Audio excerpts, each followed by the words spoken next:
પાસેથી ટેક્સ વસૂલે છે। પણ ભાવનગરમાં સ્થિતિ વિપરીત છે।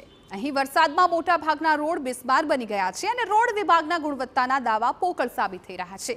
ત્યારે હવે મનપા કમિશનર લોકોને વહારે આવ્યા છે અને ડ્રેનેજ બાંધકામ અને ટાઉન ડેવલપમેન્ટ વિભાગના નાયબ કાર્યપાલક ઇજનેર અને અધિક મદદનીશ ટેકનિકલ સ્ટાફની કમિટી બનાવી છે। આ કમિટીને વિવિધ કામોનું સર્વે કરી કામગીરી કરવાના કમિશનરે આદેશ આપ્યા છે।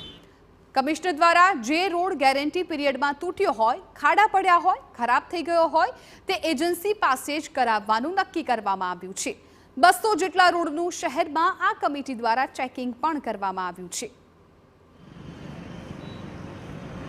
આપને ઘણા બધા સડકો પર નાના મોટા રિપેરિંગની જરૂર અત્યારે પ્રાથમિક રીતે જણાય છે। એટલા માટે આપને બે રીતે એમાં કામગીરી કરવાની આપને આયોજન કરી છે। સૌથી પહેલાં તો જે રસ્તાઓ જે અત્યારે ગેરંટી પીરિયડમાં છે એમાં જે કોઈ પણ ક્ષતિઓ હોય એને આપણે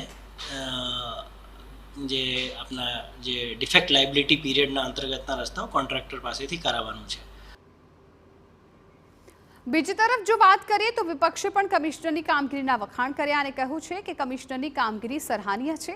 પરંતુ આ બધા વચ્ચે વાત એ છે કે ભાવનગરની જનતા અત્યારે તો ખરાબ રસ્તાને કારણે પરેશાન છે અને અકસ્માત સર્જાવાનો ભય સતાવી રહ્યો છે।